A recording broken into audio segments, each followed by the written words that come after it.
बोलू फार तूच माझा आधार शिशु मातेच्या कडेवर असल्या निर्भय सहजची असो ह्या स्तोत्रासी जे जे वाचतील प्रेमेसी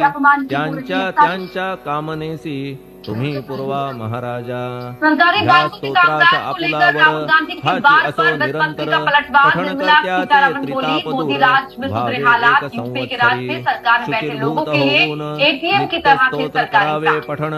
शुद्ध भाव ठेवून आपुलिया मानसी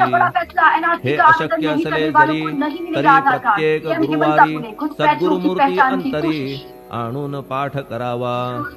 तेही अशक्य असल्यास प्रत्येक एकादशीस वाचणे ह्या स्तोत्रास कौतुक त्याचे पहावया स्तोत्र पाठका उत्तम गती अंती देईल गुरुमूर्ती ऐहिक वासना सत्वरगती त्यांची पुरवून श्रोते हो ह्या स्तोत्राच्या पारायणे मंद बुद्धी होतील शहाणे कोणा आयुष्य असल्या उणे तो पठणे होय शतायू धनहीनता असल्या पदरी कुबेर येऊन राबेल घरी हे स्तोत्र वाचल्यावरी सत्य सत्य त्रिवाचा संततिहीन संतान होईल स्तोत्र केल्या पठण स्तोत्र पाठकाचे संपूर्ण रोग जातील दिगंतरा भय चिंता निवेल मान मान्यता वाढेल अविनाश ब्रह्म कळेल नित्य स्तोत्राच्या पारायणे धरा बुध हो स्तोत्राविषयी विश्वास आपुल्या मानसी तर्क वितर्क कुकल्पनेसी जागा मुळी देऊ नका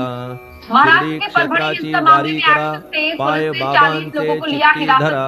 जो अनाथांचा सोयरा भक्त काम कल्पद्रुम त्याच्या प्रेरणे करून हे स्तोत्र केलेले खन मज पामरा हातून ऐशी रचना होय कैसी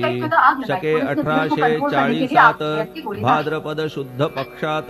तिथी गणेश चतुर्थी सत्य सोमवारी द्वितीय प्रहरी श्री साईनाथ स्तवन मंजरी पूर्ण झाली महेश्वरी पुनीत नर्मदेच्या तीरी श्री अहिल्ये सन्निध महेश्वर क्षेत्र भले स्तोत्र तेथे पूर्ण झाले प्रत्येक शब्दासी वदविले श्री साईनाथे शिरुनी मनी लेखक शिष्य दामोदर ध्यास झाला साचार दास गणुमी किंकर अवघ्या संत महंतांचा स्वस्ति श्री साईनाथ स्तवन मंजरी तारक हो भवसागरी हेच विनवी अत्यादरी दासगणु श्री पांडुरंगा श्री हरिहरार्पणमस्तु शुभम भवतु पुंडलीक वरदा हरि विठ्ठल सीताकांत स्मरण जय जय